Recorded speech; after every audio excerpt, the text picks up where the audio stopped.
In this lecture, we are going to discuss how to have the safest Facebook transactions possible. First, when you are selling an item, do not publicly give out your address or telephone number. You tell the person you are privately messaging them, PM for short, to give them your contact details.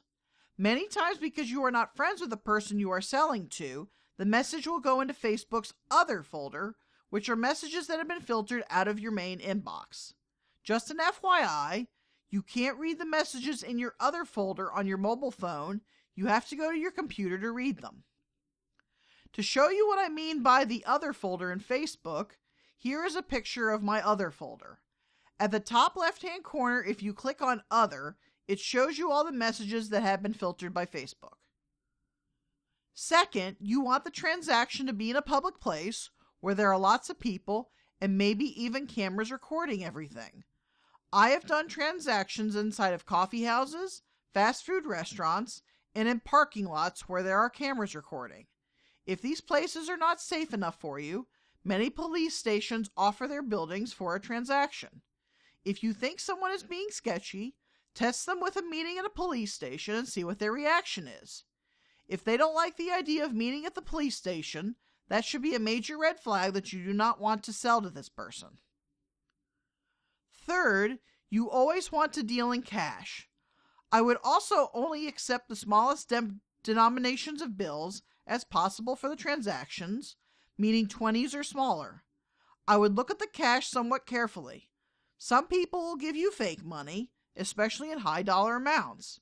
If they are buying a $3 item and try to give you a $50 or $100 bill, do not accept it.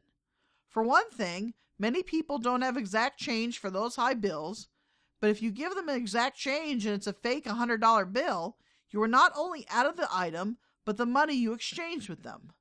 For me, if the person hasn't brought exact change, you wait until they can give you the exact change.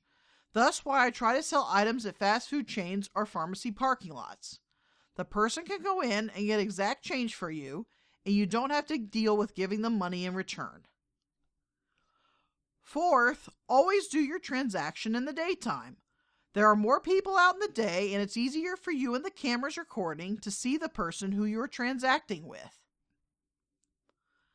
Some people really like doing what are called porch pickups, where the person puts money under a welcome mat and takes the item in return. I've seen more than one transaction go bad in these circumstances. People picking up the item and not putting money under the mat, people giving unwanted and unasked gift certificates instead of cash, people taking the item and taking someone else's item off the porch, and other shading transactions. Plus, it's an easy way for someone to case and steal from your house. There was one transaction I saw that went really wrong.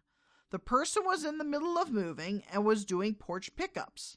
The buyer not only took the item, but broke into the backyard and took all the yard toys.